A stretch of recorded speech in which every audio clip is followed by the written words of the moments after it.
वैशाख महात्म छठा अध्याय। राधे राधे। नारद जी बोले, हे राजन, वैशाख महीने में मार्ग चलने से व्याकुल और प्यासे मनुष्य को जो जलदान नहीं करते वे पक्षी की योनि पाते हैं। उदाहरण के लिए हम ब्राह्मण और घर की छिपकली का प्राचीन इतिहास कहते हैं। यह परम अद्भुत संवाद है। प्राचीन काल में इक्ष्वाकु के वंश में हेमांग नामक का एक राजा हुआ। वह ब्राह्मणों का भक्त, अनिंदक, जित शत्रु और जितेंद्रिय था। पृथ्वी पर जितने बालू के कण, समुद्र में जितने जल के बिंदु हैं और आकाश में जितने तारागण हैं, उतने ही गौ उस राजा के दान ने की हैं। उसने बहुत से यज्ञ किए। उन यज्ञों की कुशाओं से पृथ्वी पर कुशा ही कुशा दिखाई देने लगी तथा गौ, भूमि, तिल और स्वर्ण दान से बहुत से ब्राह्मणों को प्रसन्न किया।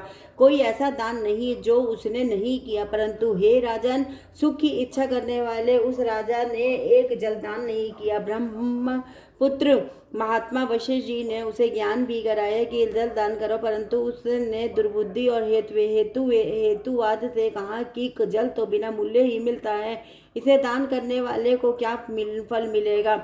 ऐसी अनेक बातें कही और ब्राह्मण को जलदान नहीं किया और कहने लगा कि अलभ्य वस्तु दान करने से पुण्य मिलता है और यही ठीक भी है। वह राजा लूले, लंगड़े, दरिद्र और जीविकाहीन ब्राह्मणों की सेवा तो करता था, किंतु वेद पाठी, तत्वज्ञानी और ब्रह्मवादियों की पूजा नहीं करता था।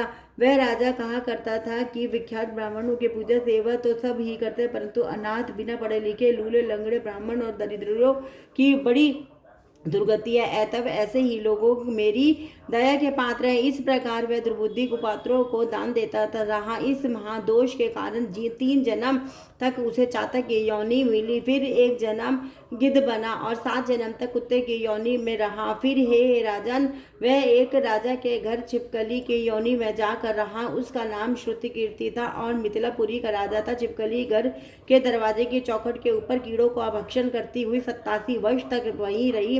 एक दिन देव योग से मुनियों में श्रेष्ठ श्रुति देव नामक ऋषि दोपहर के समय मार्ग में से थके मिथिलापति के घर आए। ऋषि को देखकर राजा अत्यंत प्रसन्न होकर सहसा उठकर बड़े आदर सत्कार से मधुकरादि से पूजन कर चरण धोने लगा और चरणोदक को अपने मस्तक पर छिड़का। तब देव योग से एक बूंद जल उस छिपकली पर गिर गया। तब देव योग से एक बूंद जल उस छिपकली पर गिर पड़ा। जल की बूंद पड़ते ही उसे ज्ञान हो गया और नाना योनियों में दुखों को दुखित हो ब्राह्मण देवता से हाय हाय कर कहने लगी, हे ब्राह्मण, मेरी रक्षा करो। एक छिपकली का ऐसा शब्द सुनकर ब्राह्मण को बड़ा आश्चर्य हुआ और कहने लगा कि हे गोधा, तू कहाँ है? क्यों विलाप करता है? तेरे यह दशा कैसे हुई है? तू देखता है कि पुरुष है या कोई राजा अथवा ब्राह्मण है? हे महाभाग, तू कौन है? कहे तो सही, मैं आज ही तेरा उद्धार करूंगा। ऋषि की ऐसी बातें सुन वह राजा महामतिमान श्रुतदेव जी से कहने लगा कि हे ब्राह्मण, मेरा जन्म इक्ष्वाकु कुल में हुआ था और मैं वेद शास्त्रों का पूर्ण ज्ञाता था। पृथ्वी में जितने रज के कण हैं, जितने जल के बिंदु हैं, जितने आकाश में तारागण हैं, उतने ही गौ मैंने दान की हैं। मैंने सभी यज्ञ किए हैं, वापी, कूप और तालाब बनवाए, अनेकों दान के, धर्म पूर्वक राज्य भी किया, तो भी मेरी ऐसी दुर्गति हुई और मुझे स्वर्ग ना मिला।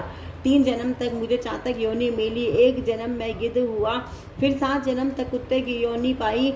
अभी है राजा आपके चरणोदक को छिड़क रहा था, तब एक बूंद उछल कर मेरे ऊपर आ पड़ी। उसी के पड़ने से मुझे पूर्व जन्म का स्मरण हो आया है और मेरे सब पाप दूर हो गए हैं। हे द्विजवर, 28 जन्म तक मुझे छिपकली की योनि भोगनी पड़ी। तरह तरह की देवी सृष्टि दिखाई देती है, अतः अब मैं इन जन्मों से डरता हूँ। हे द्विज, मेरी यह दशा कैसे हुई, यह विस्तार से कहिए। यह सुनकर द्विज ने ज्ञान चक्षु द्वारा सब वृतांत जान लिया और कहने लगा, हे राजन, मैं तेरी इस बुरी योनि का कारण जानता हूँ। चित्त लगा कर सुन। तूने माधव भगवान के प्यारे वैशाख मास में जल दान नहीं किया। तूने जल को सुलभ समझ कर यह निश्चय कर लिया कि यह बिना मूल्य का है, अतः मार्ग में चलने वाले और धूप से पीड़ित ब्राह्मणों को जल दान नहीं किया। साथ ही सुपात्रों को छोड़ कुपात्रों को दान किया। जलती हुई अग्नि को छोड़ क्या कोई राख में भी हवन करता है? प्रायः बताए हुए सुगंध आदि युक्त कांटेदार वृक्षों का कोई भी पूजन नहीं करता। सब वृक्षों में पीपल की ही पूजा होती है। तुलसी को छोड़कर कटेरी का पूजन क्यों नहीं करते? पूज्यता के विषय में अनाथ की आवश्यकता नहीं है। लूले लंगड़े केवल दया के पात्र है, पूज्य नहीं।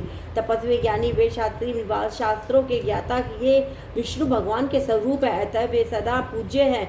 इनमें भी ज्ञानी ब्राह्मण सदैव ही विष्णु भगवान को अत्यंत प्यारे हैं। इसी कारण से ज्ञानी ही सदैव पूज्यों में भी अधिक पूज्यतम है और साधु महात्माओं की अवज्ञा इस लोक और परलोक दोनों में दुखदायी है।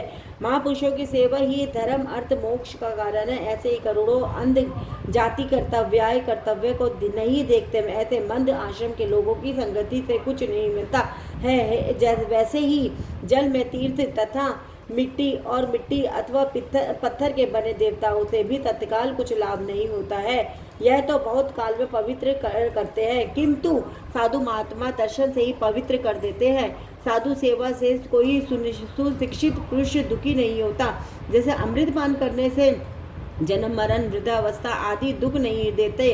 तूने जलदान नहीं किया, ना साधु की सेवा की। इक्ष्वाकु नंदन, हे इक्ष्वाकु नंदन, इसी से तेरी यह दुर्गति हुई है। वैशाख में जो मैंने पुण्य किया है वह तेरी शांति के लिए तुझे दूंगा। इसके प्रताप से भूत भविष्य और वर्तमान कर्मों के संस्कार दूर हो जाएंगे। ऐसा यह कह जल स्पर्श कर सर्वोत्तम पुण्य का फल दे दिया। इस तरह तब उस ब्राह्मण ने वैशाख में एक दिन के स्नान का फल उसे दे दिया। तब उसके सब पाप दूर हो गए और छिपकली की योनि त्याग कर दिव्य विमान पर चढ़कर दिव्य माला वस्त्र आभूषण पहन मिथिलापुरी के महल में सब प्राणियों को देखते देखते हाथ जोड़ परिक्रमा दे नमस्कार कर आज्ञा ले स्वर्ग को चला गया। देवता लोग उसकी स्तुति करने लगे। वहाँ 10,000 वर्ष तक अनेकों भोगों को भोग कर वही राजा इक्ष्वाकु के वंश में महाप्रभावशाली काकुस्थ नाम से पैदा हुए और सप्त द्विपति पृथ्वी का पालन करता हुआ बड़ा ब्राह्मण ने साधु से भी इंद्र का सखा और विष्णु का अंश हुआ। तब वशिष्ठ ने वैशाख मास में सब कर्तव्य धर्म सुनाए, जिनके करने से उसके सब दुख दूर हो गए और दिव्य ज्ञान को पाकर विष्णु की सायुज्य मुक्ति को प्राप्त हुआ। इसीलिए यह वैशाख संपूर्ण शुभ फलों का दाता है। इसमें जो मनुष्य यथोक्त धर्म करता है उसकी आयु और यश बढ़ता है, पाप दूर हो जाते हैं, पुरुषार्थ चतुष्टय की प्राप्ति होती है और विष्णु भगवान प्रसन्न होते हैं। अतः ब्राह्मण क्षत्रिय वैश्य शूद्र ये चारों वर्ण ब्रह्मचारी गृहस्थ वानप्रस्थ और संन्यास चारों आश्रम वाले मनुष्यों को वैशाख मास के कहे हुए कर्म करने चाहिए। हरे कृष्ण कृष्ण कृष्ण हरे हरे, हरे राम राम राम हरे हरे। राधे राधे, हर हर महादेव।